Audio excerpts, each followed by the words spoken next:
어느 시골에 나무꾼이 한 사람 살고 있었는데 그 나무꾼이 산에 나무를 하러 올라갔다가 독수리 새끼 한 마리가 땅에 떨어져서 아직 날지를 못하고 버둥대고 있는 것을 발견을 하고 그 새끼 독수리를 집으로 가져와서 자기가 기르는 닭장 속에 집어넣었다고 그래요.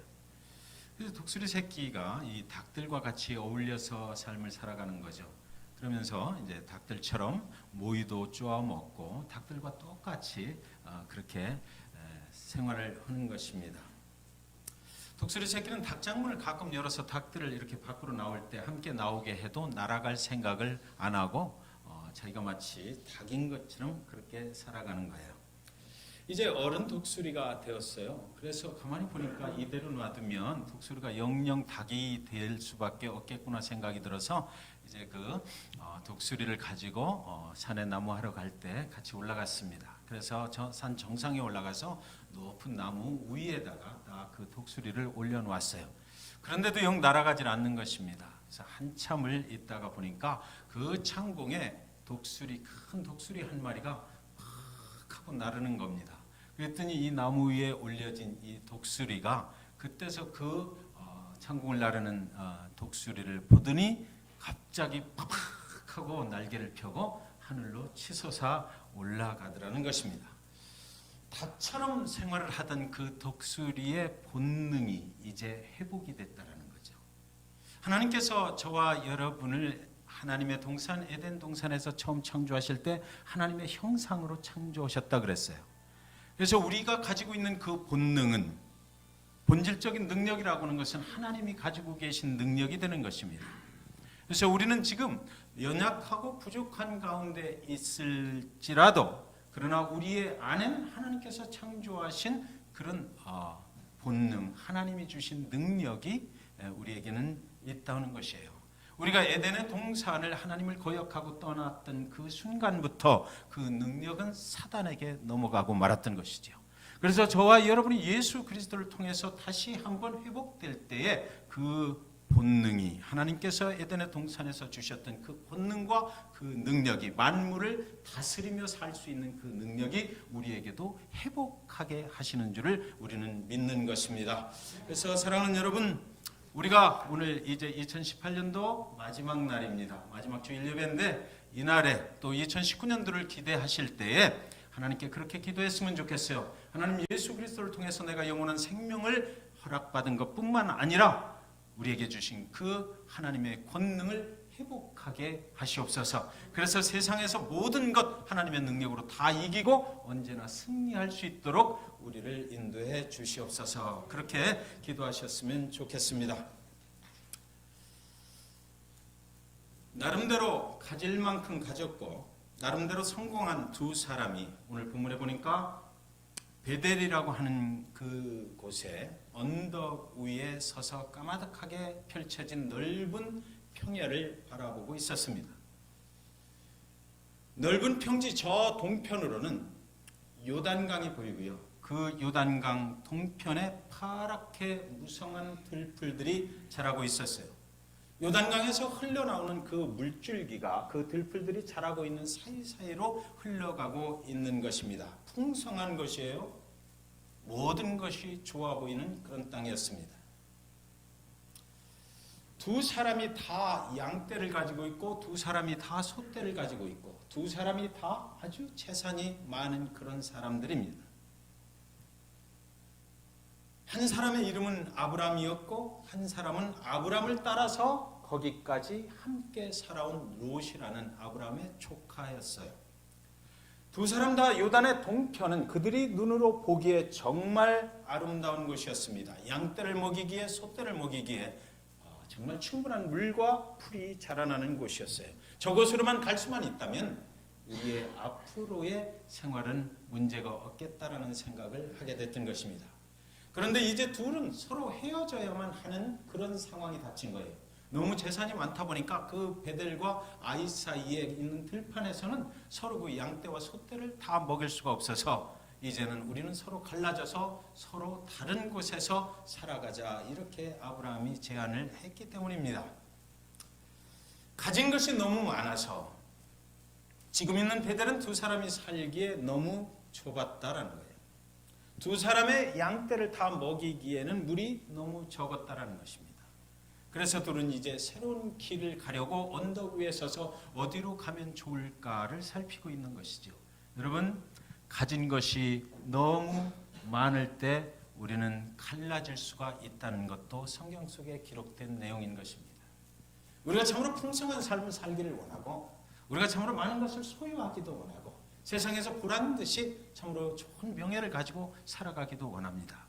그런데 높은 자리에 있을 때, 많은 것을 가졌을 때, 성경 속에 오늘 본문에서 하는 이야기는 또 거기에 갈등이 존재할 수가 있다. 그러니까 우리는 항상 조심해서 살아야 되겠다라고 성경은 우리에게 말씀하고 있는 것입니다. 여러분, 어디로 갈까? 이제 앞으로 어디로 갈까? 2019년도가 되면 우리는 어떤 삶을 살아가야 될까? 그 미래는 아무도 가본 사람이 없는 그런 곳입니다. 언제나 우리 앞에 닥쳐오는 내일이라고 하는 그 미래에 계속되는 날들은 우리 중에는 아직도 한 사람도 가본 적이 없는 곳을 우리는 미래라고 해요. 그래서 언제나 미래는 우리 가슴 속에 어떤 기억으로 지금 존재를 하고 있느냐 하면 불확실한 것으로 존재를 하는 것입니다. 인간의 삶은 언제나 미래를 향하여 선택하고 나가게만 돼 있어요. 우리는 다시 뒤로 과거로 돌아갈 수가 없게 만들어져 있어요. 그래서 인간으로 태어난 이상 우리는 언제나 한 발 한 발 걸어서 그 불확실한 미래에 도전을 하면서 살아가야만 하는 그런 운명을 저와 여러분은 가지고 태어나서 지금 살아가고 있는 것입니다. 멈출 수가 없다라는 것입니다. 시간은 흘러가는 것이고 우리는 자꾸만 미래를 향해서 불명확하고 알 수 없는 곳으로 우리는 결정하고 가야만 돼요. 우리는 앞으로 가야만 되는 것입니다. 우리의 2019년도는 아직까지는 아무도 가본 적이 없는 그런 나라예요. 그곳을 향해서 우리는 지금 가고 있는 것입니다. 저와 여러분이 이제 살아가야 할 그 미래는 어느 누구도 알 수 없는 미지의 땅이다라는 것이죠. 아브라함과 롯은 그 미래를 바라보고 서 있는 것이에요. 그때 아브라함이 말해요. 조카 롯아, 이제 우리가 가진 것이 너무 많아서 더 이상 함께 사는 것은 불가능하다. 그러니 이제 우리가 서로 헤어져서 살아가야 되겠다. 앞에 보이는 땅이 우리 모두가 선택할 수 있는 땅이다. 저쪽은 아주 풀이 많고 물도 많고 이쪽은 삭막해 보이고, 그런데 여하튼 우리가 가야 할 그 땅은 저 앞에 존재하고 있다는 거죠. 그래서 아브라함이, 믿음 있는 아브라함이 먼저 말합니다. 네가 먼저 어디로 갈지를 선택하라. 그러면 나는 네가 선택하지 않은 땅을 밟고 가겠다. 그때 롯이 삼촌, 그러면 나는 저 아래 보이는 푸른 초장으로 가겠습니다. 저기 보이잖아요. 저기 너무 좋네요. 내가 그리 갈게요. 그러고 나서 당장 롯은 짐을 싸서 양떼를 몰고 솥대를 들였고 목자들과 함께 그곳으로 달려가게 되는 것이에요. 롯이 아브라함을 작별하고 언덕에서 내려가서 그의 모든 양떼들과 솥대들과 목자들을 데리고 요단 동편 소알 땅을 향해서 나아가는 것입니다. 아브라함은 언덕에 남아서 그가 떠나가는 것을, 그 뒷모습을 바라보고 있는 것이에요. 조카 롯이 갈대와 우르를 떠날 때 그때 자기를 따라 나와서 그동안 고생도 많았죠. 그러나 하나님께서 이래저래 믿음이 부족하고 여러 가지로 문제가 있었지만 그런 가운데서도 하나님께서는 그들을 축복해 주셔서 아브라함이 하나님을 믿음으로 따라오는 그것만으로도 하나님께서는 흡족해 하셨는지 그들에게 많은 소유를 갖게 하셨어요. 재물도 많이 갖게 하셨던 것입니다. 그러나 그 가운데서 롯이라고 하는 그 사람은 아브라함과 함께 동거동락하며 여러 가지 힘들 때도 함께 했었는데 지금 여기까지 살아온 그 은혜를 이제는 갈라서 우리는 서로 헤어져야 되겠다라고 하고 롯은 떠나는 것입니다. 보이지 않는 곳을 향해서 내가 나아갈 때 내 믿음을 믿고 나를 따라와 준 조카 롯이 참으로 고맙게 생각이 들었을 거예요. 아브라함이 믿음이 있는 자이기 때문에 먼저 좋은 곳으로 가라 해놓고 뒤에서 그를 위해서 하나님께서 저를 축복해 주십시오라고 그렇게 기도하지 않았을까, 그런 생각을 해보게 되는 것입니다. 13장 10절부터 11절에 보면 이에 롯이 눈을 들어 요단도를 바라본즉 수알까지 온 땅에 물이 넉넉하니 여호와께서 소돔과 고모라를 멸하시기 전이었는 고로 여호와의 동산 같고 애굽 땅과 같았더라. 그러므로 롯이 요단 온들을 택하고 동으로 옮기니 그들이 서로 떠난지라. 2018년을 떠나서 2019년을 향해서 우리가 나아가는 것처럼 롯은 베델을 떠나서 요단 동편을 향하여 나아갔습니다. 롯이 무엇을 보았나요? 롯이 바라본 요단 동편 소돔과 고모라는 롯에게 과연 어떻게 보였길래 그는 그곳을 선택하고 그곳으로 자기의 미래를 결정하고 갔을까요? 첫째는 그곳은 물이 넉넉하다라고 성경에 되어 있습니다. 물이 아주 넉넉해서 양떼와 소떼를 먹이기에 최적입니다. 두 번째는 여호와의 동산 같아 보였습니다. 에덴의 동산, 완전한 곳입니다. 하나의 흠도 없고 부족함이 없는 그곳을 그는 선택을 했던 것이에요. 세 번째는 애굽 땅과 같은 곳이에요. 아브라함과 롯이 기근을 피해서 애굽으로 내려갔을 때 그들이 부자가 돼서 돌아오게 만들어 주었던 땅, 우상을 섬기는 땅이었지만 그러나 그곳에서 풍요를 경험하고 돌아왔던 그 땅 같아 보였던 것입니다. 성경은 롯이 요단 동편을 선택한 모습을 기록하면서 말을 하는데 뭐라고 그러냐면 롯이 눈을 들어 요단들을 바라본 즉이라고 그렇게 되어 있습니다. 롯은 자신 스스로의 눈으로 자신의 미래를 결정했다라는 것입니다. 그리고 자신 스스로 자신의 눈에 보기에 좋은 것으로 선택을 했다고 기록되어 있는 것이에요. 자신 스스로 자신의 눈에 보기에 좋은 것으로 선택한 그곳은 당시 가장 화려한 곳입니다.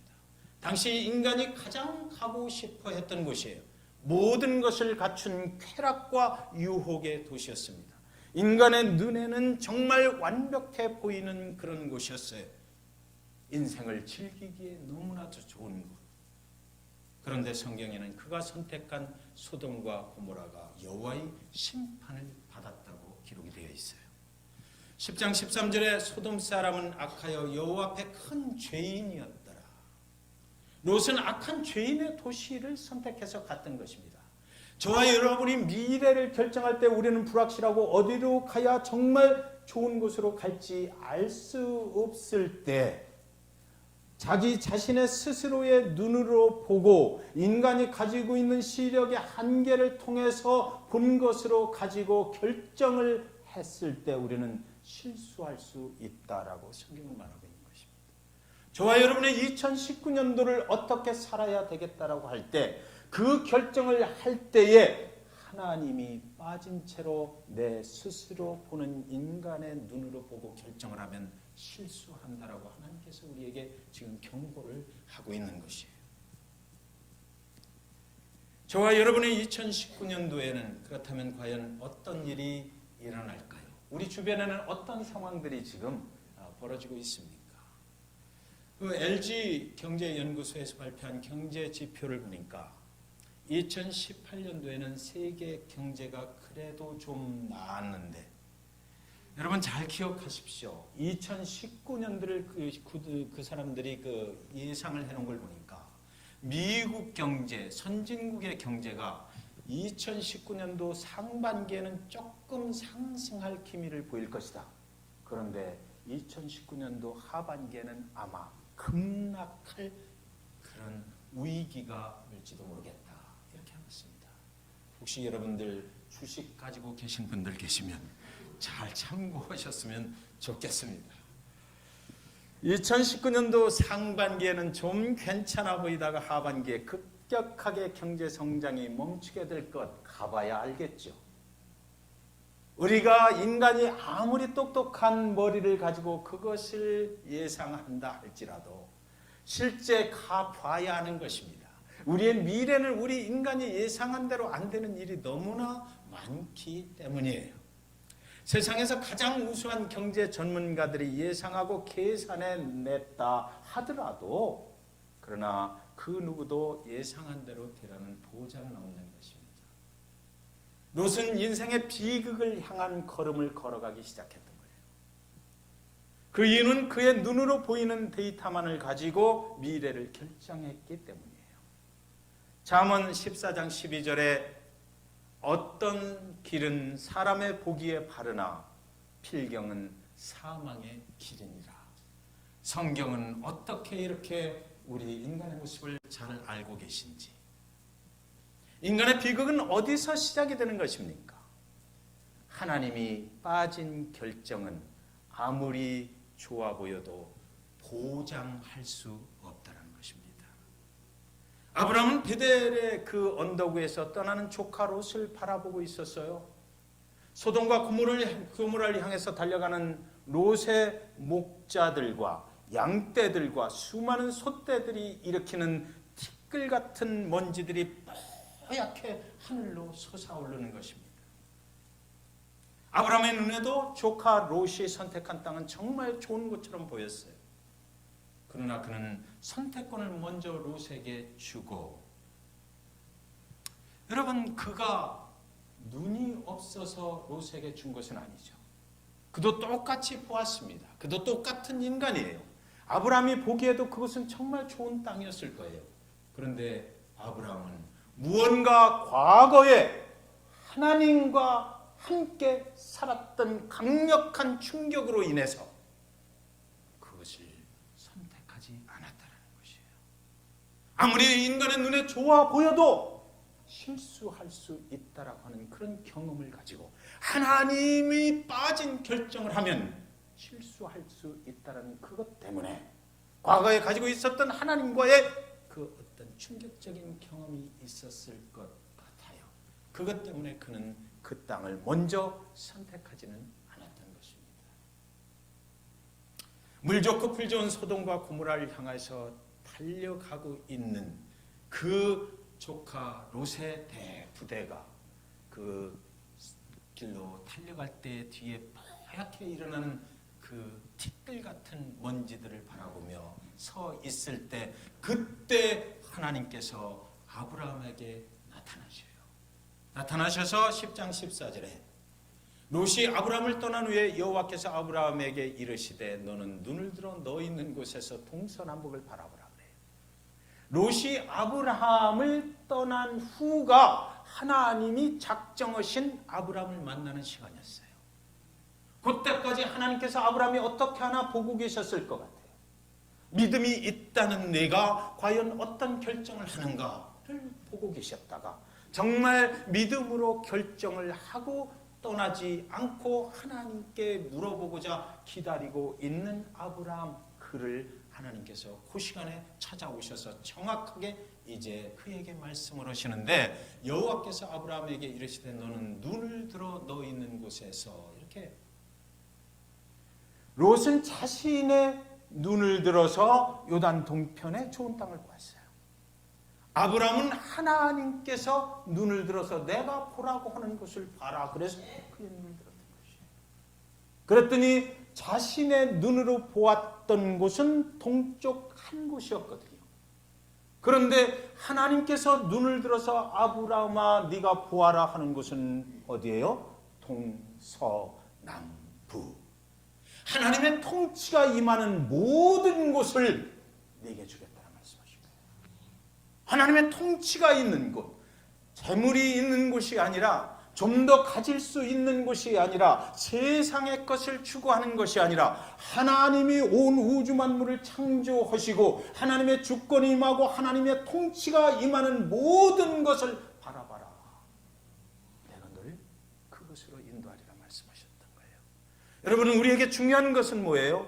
하나님입니다. 하나님의 통치가 우리 가운데 임하기를 주님의 이름으로 축원드립니다.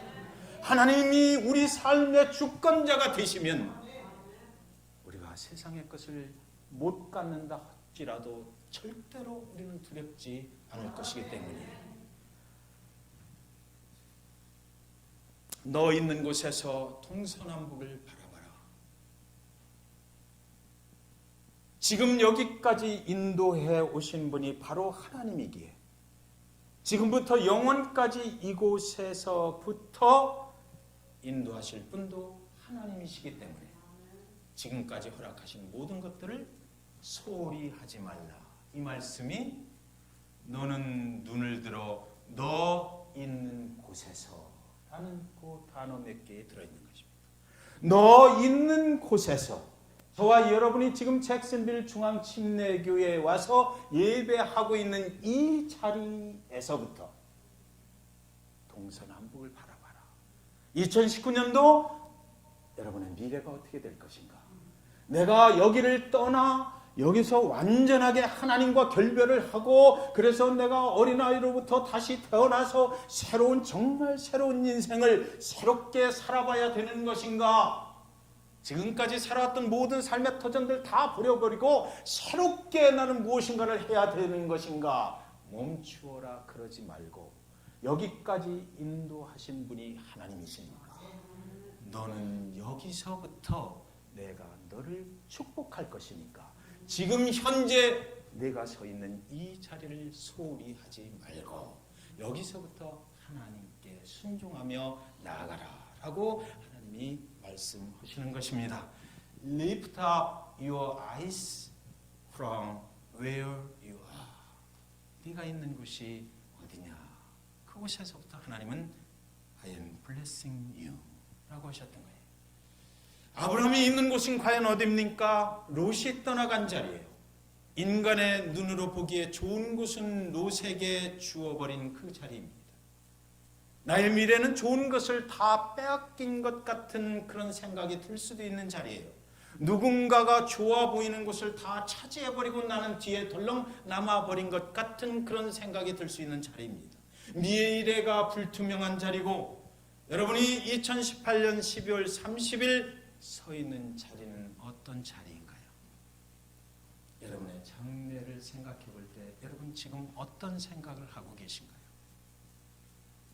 좋은 것은 다 잃어버린 자리입니까? 소망이 없는 자리입니까? 믿음을 지키며 교회를 섬기며 살다 보니까 세상에서 가져야 될 것을 많이 잃어버린 자리입니까? 믿음을 지키며 교회를 섬기며 살다 보니까 하나님은 잘 섬긴 것 같은데 세상에서 많은 것들을 잃어버린 것만 같은 그런 생각이 드시는 자리입니까?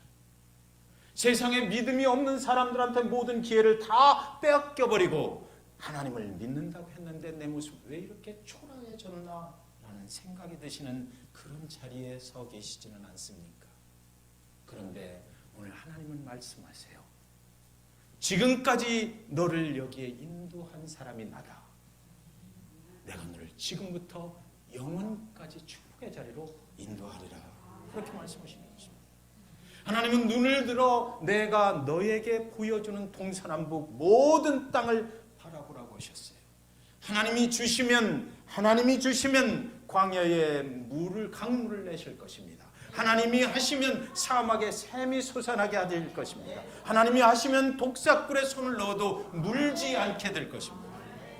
10장 15절 16절에 보이는 땅을 13장 15절 16절에 보이는 땅을 내가 너와 네 자손에게 주리니 영원히 이르리라. 내가 네 자손으로 땅에 티끌 같게 하려니 사람이 땅에 티끌을 능히 셀 수 있을진데 네 자손도 세리라.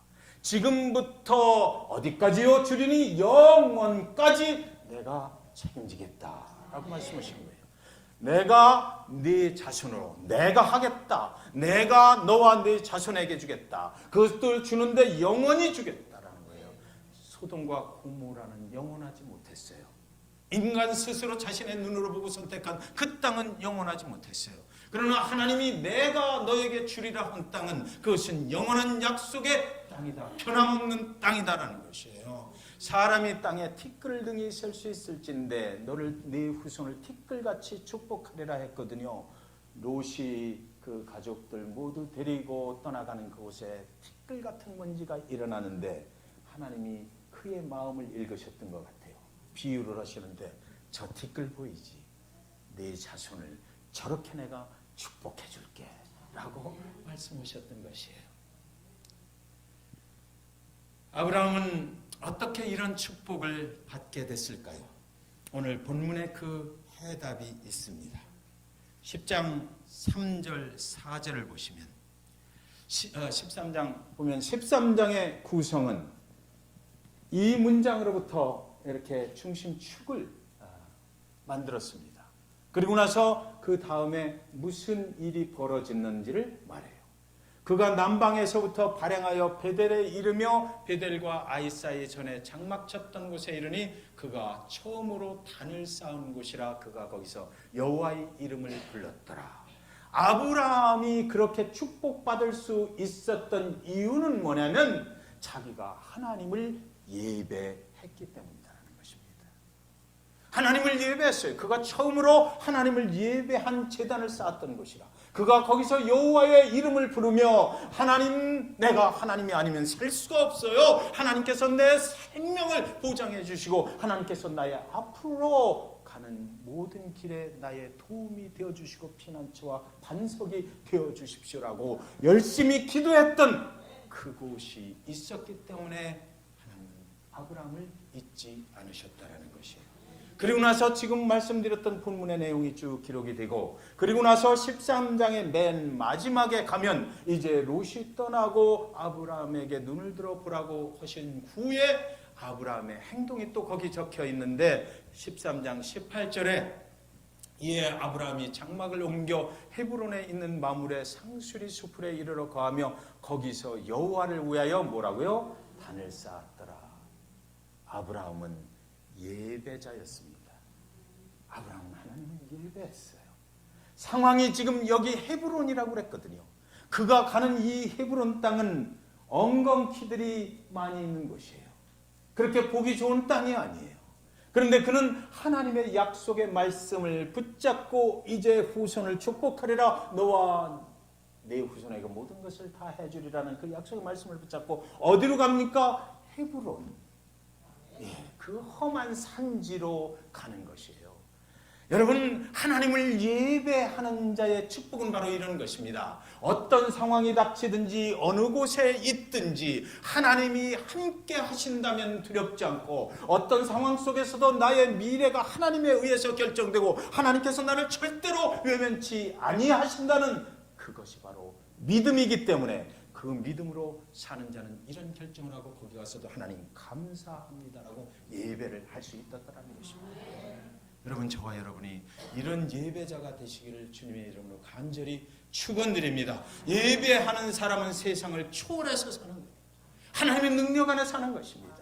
에덴 동산에서 잃어버렸던 그 하나님이 주신 본래의 능력을 회복하게 되면 하나님의 통치가 임하는 속에 있게 되는 것. 그래서 우리는 어떤 세상의 것들이 우리를 두렵게 할지라도 우리는 절대로 두렵지 않고 하나님의 약속은 분명히 여기서부터, 지금 이곳에서부터 영원까지 이루어진다라는 것을 믿게 되는 것이에요.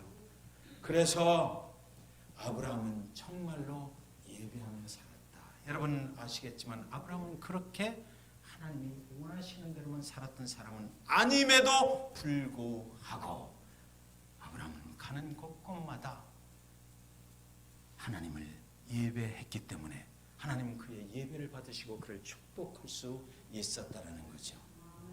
하나님을 예배하는 아브라함을 떠났던 롯. 여러분, 소돔과 고모라 그 롯의 최후를 아시죠? 왜 그랬어요? 그 비극이 어디서부터 시작됐을까요? 예배하는 예배자 아브라함을 떠나는 순간부터 그의 비극은 시작이 됐던 거예요. 소돔과 고모라에서 그가 무슨 큰 죄를 져서 그렇게 된 것이 아니고요. 예배하는 삼촌 아브라함, 믿음이 있는 자, 하나님이 택한 자를 떠나는 순간부터 그의 비극은 시작이 됐다라고 성경은 지금 기록하고 있는 것입니다. 여러분, 2019년 한 해 동안 예배를 떠나지 마십시오. 예배하는 자를 떠나지 마십시오. 하나님의 교회에 와서 예배하세요. 우리가 모든 것 다 포기해도 하나님을 예배할 줄 알아야 돼요. 그래야 하나님과 연결이 되거든요. 예배 속에 찬양을 통해서 하나님과 연결이 되고, 예배 속에 기도를 통해서 하나님과 연결이 되고, 예배 속에서 하나님의 말씀을 통해서 하나님의 영으로 우리는 하나님과 교제를 하게 돼서 하나님은 저와 여러분의 인생을 이렇게 해라라고 예배 중에 말씀하시기 때문입니다. 하나님의 말씀이 우리의 인생을 인도해 갈 때라만이 우리는 보장된 축복의 삶을 살 수 있다는 것을 꼭 기억하시기 바랍니다. 예배하는 사람, 그 사람은 세상에서 무시당하지 않습니다. 좀 어렵고 그렇지만 자신은 무시당했다라고 생각을 안 해요. 참 이상한 일이에요. 예배하는 사람에게는 이상한 능력이 있는 거예요. 하나님이 붙잡아 주신다. 내가 아무리 어려워도 우리 성도님들 가정에 가서 보면 한참 어려움을 당하고 있는데도 하나님께 기도해 주세요. 땡. 하나님이 나의 기도에 응답하시면 내 모든 문제 해결이 된다는 거죠. 아무리 힘들고 어려울 때라도 그분들은 항상 그렇게 말씀을 하시는 거예요. 하나님이 함께 하시면 됩니다. 그래서 고린도후서 5장 7절에 말하기를 사도 바울이 이렇게 말했어요. 이는 우리가 믿음으로 행하고 보는 것으로 행하지 아니함이로다. 보는 것으로 행하지 마시고 여러분 믿음으로 행하셔서 지금부터 영원까지 약속된 하나님이 축복하시는 길을 가시기 바랍니다. 예배하는 사람은 인간의 눈으로 보이는 것으로 행동하지 않아요. 예배 중에 하나님께서 말씀하시는 음성을 듣는 것입니다. 성가대 찬양을 할 때 천국에서 해같이 빛나리 할 때 하나님이 위로하시는 음성을 듣고 눈시울이 뜨거워지는 거예요. 그렇지. 어렵고 힘들었지만 한 해 동안 하나님께서 붙잡아 주시고 나의 길을 인도하시는 분은 하나님이시지. 하늘의 천상에서 하늘이 열리고 우리가 어려움 중에 있을 때 하나님이 위로하시는 음성이 예배자에게 들리는 것이에요.